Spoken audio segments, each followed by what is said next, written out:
Somewhere in your city, there is a gym with 10,000 members. It has 80 treadmills, 60 weight stations, 4 group fitness rooms, and a parking lot that holds maybe 200 cars.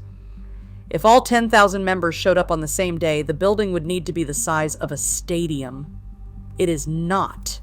It is the size of a supermarket. And the people who built it knew exactly what they were doing when they signed the lease.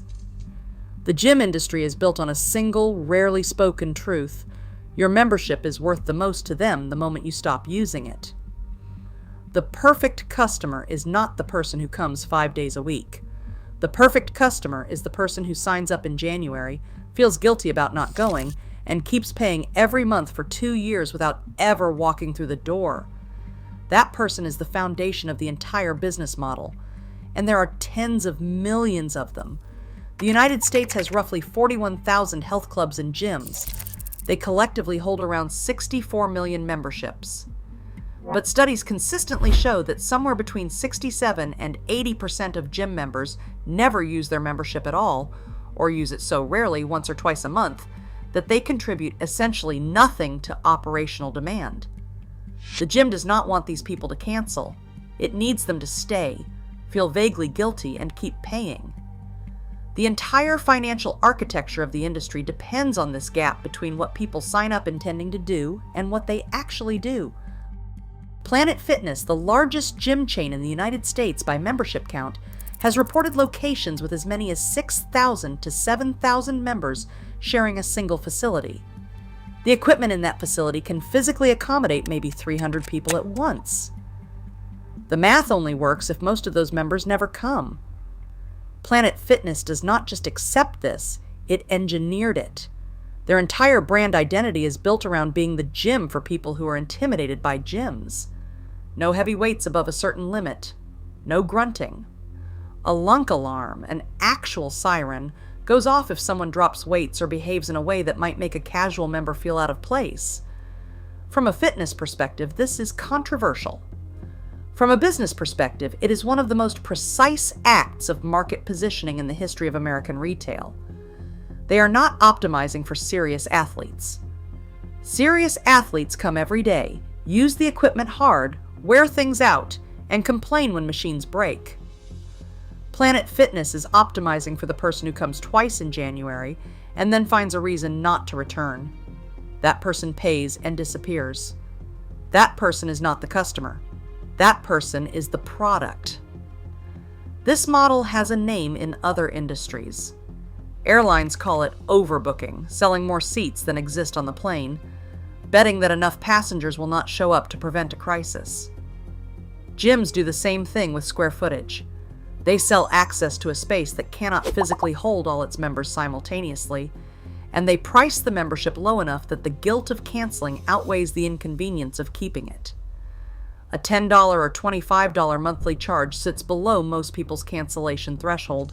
It costs less than a single lunch. It renews automatically. It hides in the middle of a credit card statement between a streaming service and a phone bill. And every month it stays there is a month the gym collects revenue from someone who gave them nothing in return. No wear on the equipment, no demand on the staff, no strain on the parking lot.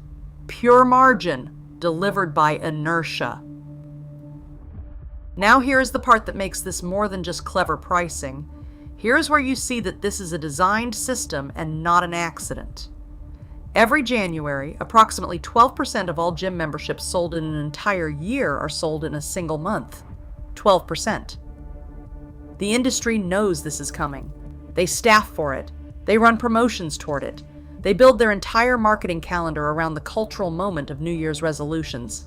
And they also know, with the certainty of actuarial data accumulated over decades, exactly what happens next.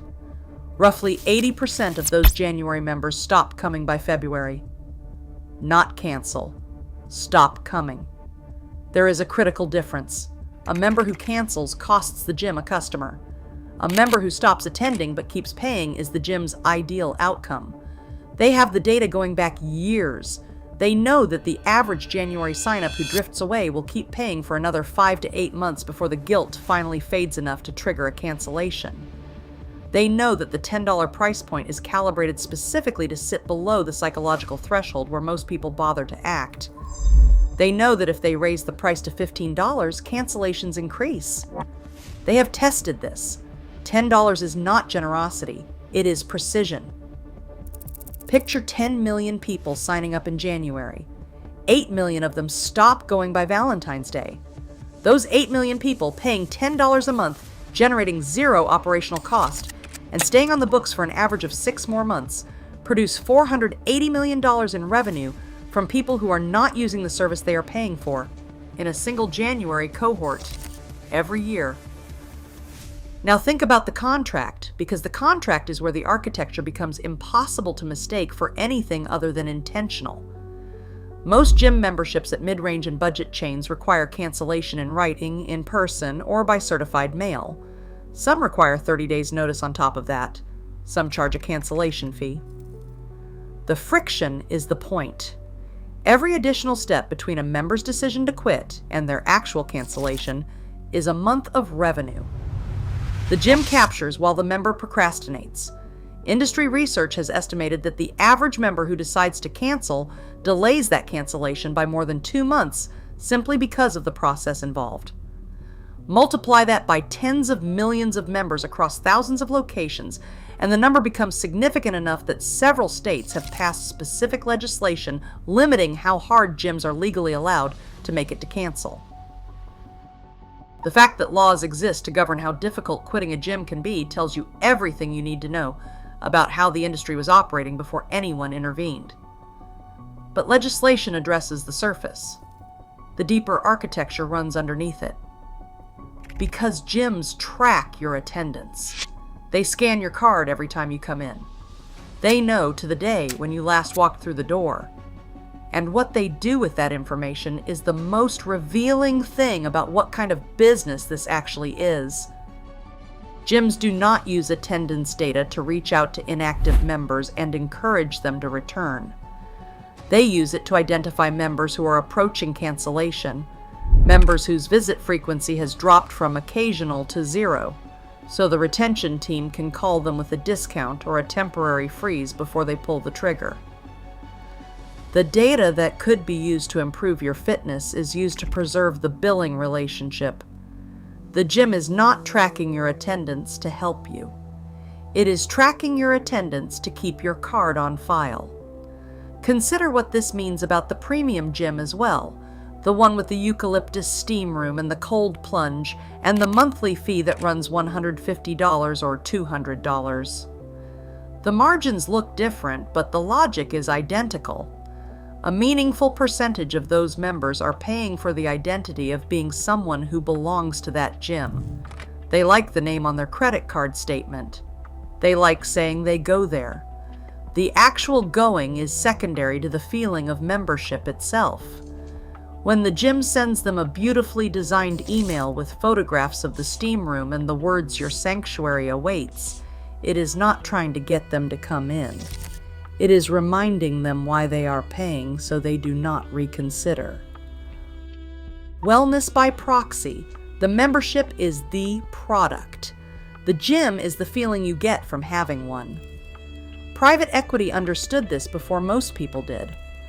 Over the past 15 years, investment firms have been acquiring gym chains at a significant pace. Not because they believe in fitness, but because a business that collects recurring revenue from people who do not use the service, that has low operational costs when those people stay home, that builds contractual friction which delays cancellation, and that has a cultural renewal cycle every January without any marketing innovation required, looks to a spreadsheet almost perfect.